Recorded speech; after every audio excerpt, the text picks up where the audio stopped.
নমস্কাৰ, এই মুহূৰ্তত আহি পৰিছে ৰাজ্যখনৰ বাবে ৰাতিপুৱাৰ কেইবাটাও বিগ ব্ৰেকিং নিউজ। আজি 3 ডিচেম্বৰ। অসমৰ লগতে ভাৰতৰ বিভিন্ন প্ৰান্তৰ পৰা ৰাতিপুৱাৰ কেইবাটাও খবৰ একেলগে যুগুতোৱা হৈছে। এই মুহূৰ্তত জনাই আছো এটা গুৰুত্বপূৰ্ণ খবৰ। 20 ডিচেম্বৰৰ ভিতৰতে 6টাকৈ আঁচনিৰ সুবিধা হিমন্ত বিশ্ব শৰ্মা চৰকাৰে প্ৰদান কৰিছে। 20 ডিচেম্বৰৰ ভিতৰতে 6টাকৈ আঁচনিৰ সুবিধা ৰাজ্যবাসীয়ে লাভ কৰিব। লাখ লাখ হিতাধিকাৰীলৈ মুখ্যমন্ত্ৰী হিমন্ত বিশ্ব শৰ্মাৰ ভাল খবৰ। কি 6টা বিশেষ আঁচনিৰ সুবিধা আগবঢ়াইছে ৰাজ্য চৰকাৰে আমি জনোৱাৰ চেষ্টা কৰিছো। এটা বিশেষ খবৰ, এই মাহতে ৰাজ্যবাসীয়ে লাভ কৰিব 6টাকৈ আঁচনিৰ সুবিধা। ৰাজ্যবাসীৰ বাবে মুখ্যমন্ত্ৰী হিমন্ত বিশ্ব শৰ্মাৰ ডাঙৰ ঘোষণা। 10ৰ পৰা 20 ডিচেম্বৰৰ ভিতৰতে লাভ কৰিব 6টাকৈ আঁচনিৰ ধন।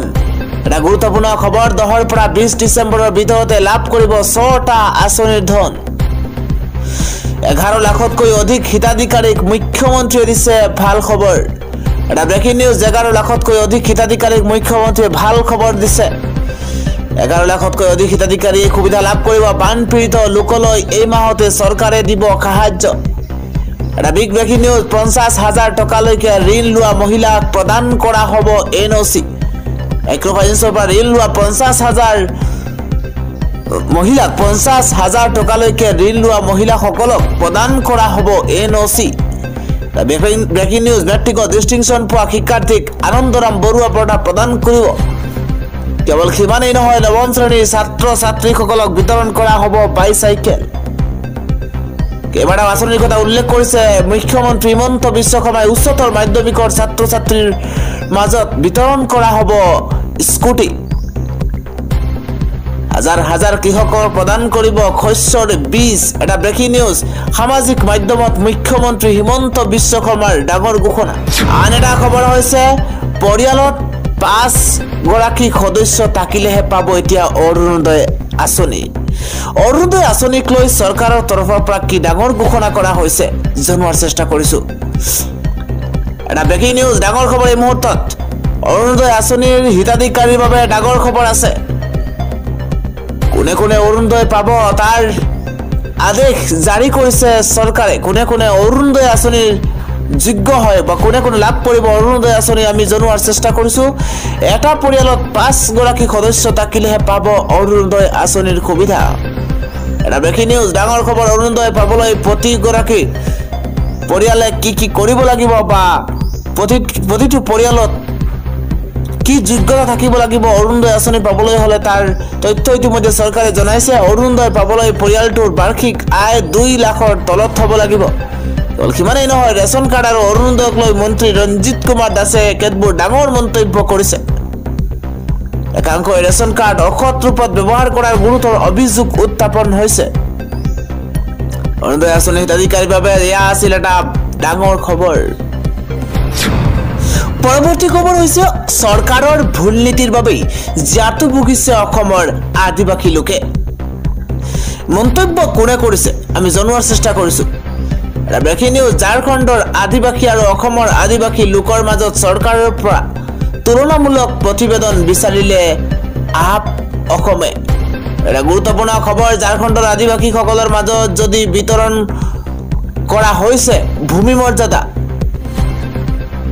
তেনেহলে অসমৰ আদিবাসীসকল কিয় বঞ্চিত বুলি প্ৰশ্ন কৰিছে আপে।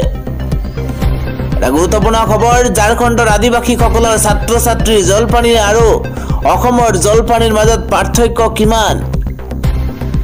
অসমৰ আদিবাসী লোকসকলে এতিয়ালৈকে কিয় ভূমিৰ অধিকাৰ পোৱা নাই তাক লৈ প্ৰশ্ন উত্থাপন কৰিছে আম আদমি পাৰ্টিয়ে। এটা ব্ৰেকিং নিউজ, ডাঙৰ খবৰ। মুখ্যমন্ত্ৰী হিমন্ত বিশ্ব শৰ্মালৈ 4টাকৈ আহ্বান জনাইছে আম আদমি পাৰ্টিৰ ৰাজ্যিক সভাপতি মনোজ ধানোৱাৰে। এটা গুৰুত্বপূৰ্ণ খবৰ হৈছে ইভিএমত কেৱল ভোটেই নহয়, বিজেপিয়ে MLAও চুৰ কৰে।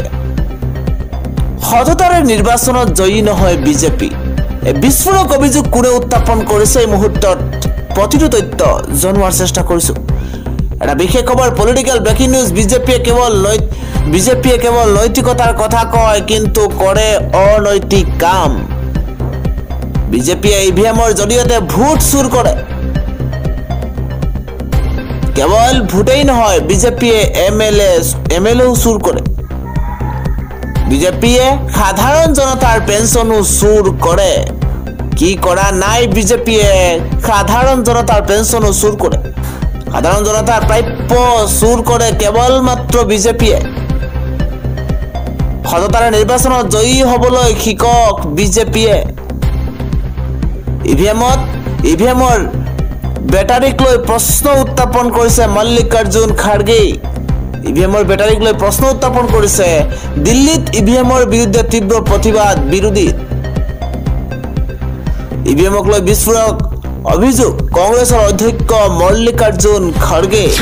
আন এটা খবৰ হৈছে মুছলমানে গোমাংস খালে খাওক, হিমন্ত বিশ্ব শৰ্মাৰ অসুবিধা ক'ত? অভিযোগ উত্থাপন কৰিছে বিধায়ক অখিল গগৈয়ে। অখিল গগৈৰ তৰফৰ পৰা গোমাংস খোৱাক লৈ হিমন্ত বিশ্ব শৰ্মাক উদ্দেশ্য কৰি কি মন্তব্য কৰিছে জনোৱাৰ চেষ্টা কৰিছো। বিশেষ খবৰ, মুছলমানে যদি গোমাংস খাই খাওক, হিমন্ত বিশ্ব শৰ্মাৰ অসুবিধা ক'ত? প্ৰশ্ন উত্থাপন কৰিছে বিধায়ক অখিল গগৈয়ে। হিমন্ত বিশ্ব শৰ্মাৰ অসুবিধা ক'ত আছে বুলি প্ৰশ্ন। কোনে কি মাংস খাই নিজৰ ইচ্ছামতেই খাই থাকিব, তাত অসুবিধা ক'ত আছে হিমন্ত বিশ্ব শৰ্মাৰ? মোক মাংস খোৱাত কোনেও বাধা দিব নোৱাৰে।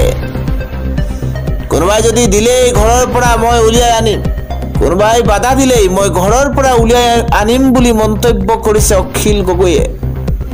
কেৱল সিমানেই নহয়, মই আহোম মানুহ, মই গাহৰি খামেই মন্তব্য কৰিছে অখিল গগৈয়ে। মুছলমানে গোমাংস খালে খাব পাৰে, তাত অসুবিধা ক'ত? নিৰ্বাচনৰ সময়ত গোমাংস দিব পাৰে আৰু অন্য সময়ত দিব নোৱাৰে, অভিযোগ উত্থাপন কৰিছে অখিল গগৈয়ে। মাংসক লৈ ৰাজনীতি কৰাটো ভাল কথা নহয়, এই মন্তব্য আজি কৰিছে বিধায়ক অখিল গগৈয়ে। আন এটা খবৰ হৈছে AIUDFৰ নামৰ বেলুনটোক পাম্প দিয়ে বিজেপিয়ে। লুঙি টুপিৰ চৰকাৰ হ'ব বুলি কোৱা AIUDF দলে অসমত চৰকাৰ গঠন কৰিব নোৱাৰে।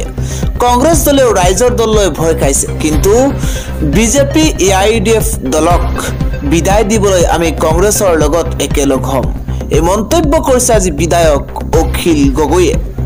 আন এটা ডাঙৰ খবৰ হৈছে কুৰুক্ষেত্ৰলৈ পৰিণত হৈছে এখন ফুটবল খেলপথাৰ কুৰুক্ষেত্ৰলৈ পৰিণত হৈছে, য'ত সেই খেলখনত 100 গৰাকীৰো অধিক লোকৰ মৃত্যু হৈছে। এটা ব্ৰেকিং নিউজ, যুদ্ধক্ষেত্ৰলৈ পৰিণত হৈছে ফুটবলৰ খেলপথাৰ। ফুটবলৰ মেচ চলি থকাৰ মাজতে মৃত্যু হৈছে 100ৰো অধিক লোকৰ।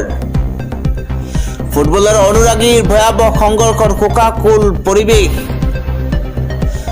ৰেফাৰীৰ সিদ্ধান্তই অনুৰাগীৰ মাজত সৃষ্টি কৰিছে হিংসাৰ। ফলত দুই পক্ষৰ দৰ্শকৰ মাজত সৃষ্টি হৈছে মুখামুখি সংঘৰ্ষৰ, আৰু যাৰ ফলতেই 100ৰো অধিক লোকৰ মৃত্যু হৈছে। আক্ৰমণ প্ৰত্যাক্ৰমণত প্ৰাণ হেৰুৱাইছে